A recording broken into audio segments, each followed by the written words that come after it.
Every time President Trump wants to make a point. So the timing of this deal is no coincidence. It sends a message. Appreciate करना चाहिए भारत को कि उन्होंने बड़े ज़बरदस्त तरीके से इस मुआहदे को नेगोशिएट किया, चूँकि इस वक्त यूरोपियन यूनियन कंट्रीज प्रेशर में हैं।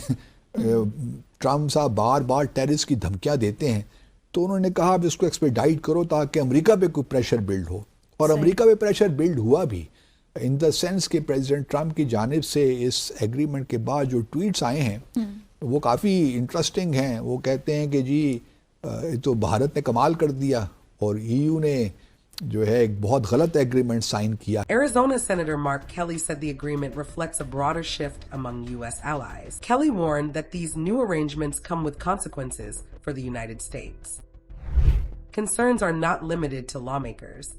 Senior figures linked to the Trump administration also weighed in. The European Union and India's free trade agreement should be a wake-up call in Washington. दोनों की तरफ से एक मैसेज प्रेसिडेंट डोनाल्ड ट्रंप को गया है कि जिस तरीके से वो उनको कमर्शियल चीज़ों के ऊपर, ट्रेड के ऊपर, इकोनॉमी के ऊपर, इकोनॉमिक रिलेशंस के ऊपर बुली कर रहे थे, उसका जवाब इंडिया ने और यूरोपीय यूनियन ने इस माहदे की सूरत में दिया है। लेकिन अमेरिका का जो मैसेज गैस हो गया, इस डील के पाकिस्तान के ऊपर काफ़ी गहरे असरात हो सकते हैं। ट्रंप के इक़दामात से मुतासरा ममालिक एक दूसरे के करीब आ रहे हैं। वॉक्सवैगन, रेनॉल्ट, मर्सिडीज बेंज और BMW जैसी यूरोपीय गाड़ियां भारत में सस्ती होने जा रही हैं। इस ट्रेड डील के असरात पाकिस्तानी मईशत पर पड़ेंगे। दोस्तों नमस्कार। इंडिया और EU की मेगा डील, जिसको मदर ऑफ ऑल डील्स भी कहा जा रहा है, इस डील के बाद अब ट्रंप बहुत ज्यादा प्रेशर में है और उसकी खुद की पार्टी के जो पार्लियामेंट मेंबर हैं वो भी टेंशन में हैं, क्योंकि ऐसी डील कभी हुई नहीं। और ट्रंप रात के 2 बजे ट्वीट कर रहा है कि यूरोप ने ये अच्छा नहीं किया, क्योंकि इंडिया तो रूस से ऑयल लेता है, तो यूरोप ऐसा कैसे कर सकता है। यानी आप समझ सकते हैं कि तीर बिल्कुल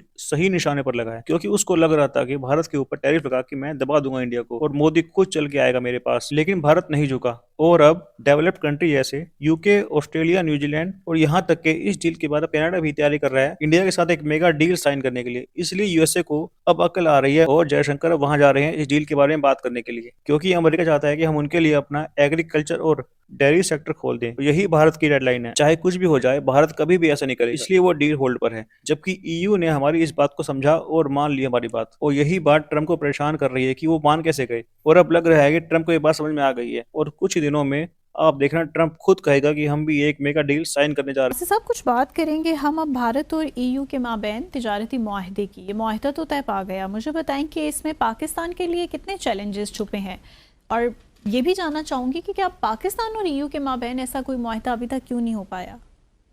पाकिस्तान और EU के दरमियान मुआहदा इसलिए नहीं हो पाया कि देखिए पाकिस्तान के एक्सपोर्ट्स हैं कितनी, ये टोटल ट्रेड ही हमारा कितना है, $8-9 बिलियन का होगा, जबकि भारत और EU का ट्रेड पिछले साल तकरीबन 136 बिलियन डॉलर का था।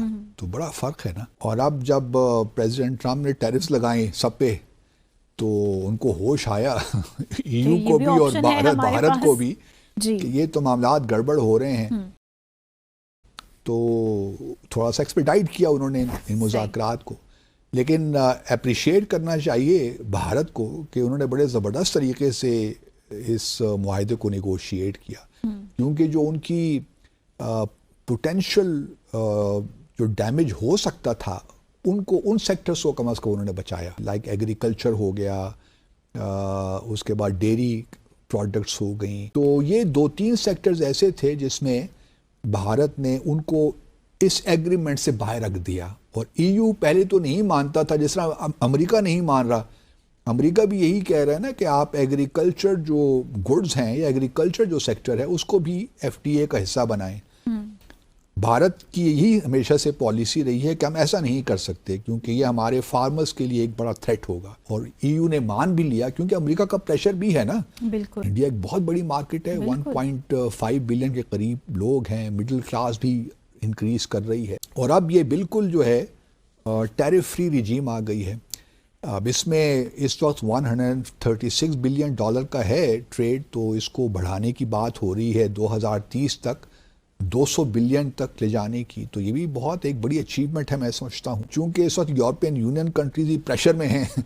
ट्रम्प साहब बार बार टेररिस्ट की धमकियाँ देते हैं, तो उन्होंने कहा अब इसको एक्सपेडाइट करो ताकि अमेरिका पे कोई प्रेशर बिल्ड हो, और अमेरिका पे प्रेशर बिल्ड हुआ भी ان دا سینس کہ پریزیڈنٹ ٹرمپ کی جانب سے اس ایگریمنٹ کے بعد جو ٹویٹس آئے ہیں وہ کافی انٹرسٹنگ ہیں. وہ کہتے ہیں کہ جی تو بھارت نے کمال کر دیا اور EU نے جو ہے ایک بہت غلط ایگریمنٹ سائن کیا ہے. اور ان کا کہنا یہ بھی ہے کہ EU ایسے ملک کے ساتھ فری ٹریڈ ایگریمنٹ کر رہا ہے جو کہ روس کو سپورٹ کر رہا ہے اس کو آئل خرید کر. ایک طرف, اور یہ پریزیڈنٹ ٹرمپ کسی حد تک ٹھیک کہتے ہیں, کہ ایک طرف تو یورپین کنٹری شور مچا رہے ہیں یوکرین اور دوسری جانب اور امریکہ پہ پریشر بلڈ کر رہے ہیں کہ آپ کچھ کیجئے, اور دوسری جانب وہ بھارت کے ساتھ FTA کر رہے ہیں جو کہ روس سے خرید رہا ہے آئل, اور وہ آگے پھر یورپین یونین کنٹریز کو بھی ایکسپورٹ کرتا ہے ریفائن کر کے. کہا یہ جا رہا ہے کہ اس میں جو سب سے کرٹیکل فیکٹر ہے وہ ٹرمپ کی پالیسیز ہیں, جس کی وجہ سے یورپین یونین اور بھارت مجبور ہوئے ہیں کہ وہ جلدی میں پھر یہ ڈیل سائن کریں.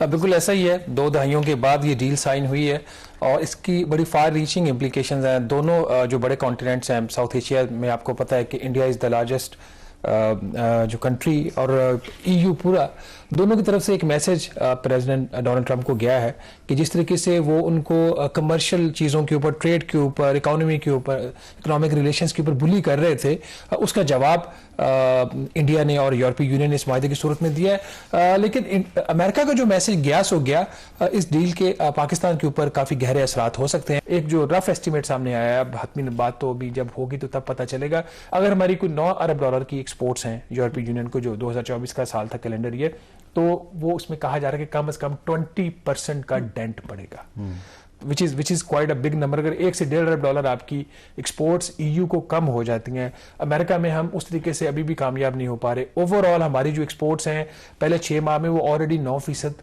کم ہو چکی ہیں. تو اس کانٹیکس میں اگر دیکھیں تو یہ ڈیل ہے یہ بہت بڑا ایک چیلنج ہے, اور جس کے اوپر جو چیلنج آئے گا وہ جب ہماری یہ والی جو ڈیوٹی فری ایکسس اسکیم ختم ہو رہی ہے, دسمبر 2026 یہ آخری سال ہے, 2027 کے لیے میں اگلی GSP پلس کی اسکیم آئے گی, اس کے لیے پاکستان کوالیفائی کرتا ہے یا نہیں کرتا, that has to be seen. اگر کوالیفائی کرتا بھی ہے تو جو میری اطلاع, بلکہ آپ کو بھی اس چیز کا پتہ ہے, آپ اس وزٹ میں ہمارے ساتھ تھے, کہ جب برسلز گئے تھے 2 سال پہلے, تو پھر ایک ایکشن پلان بھی اس کے ساتھ آ سکتا ہے, like the FATF action plan.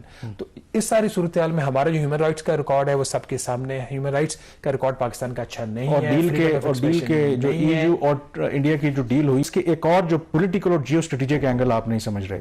اس کے اندر ظاہر ہے کہ جب 2 ملک یا جو 2 بلاک بھارت اور EU کے درمیان اتنا بڑا یہ اب معاہدہ ہوا ہے, تو بھارت کو آپ کو پتا ہے کہ ایک بہت بڑی پھر لیوریج ملے گی.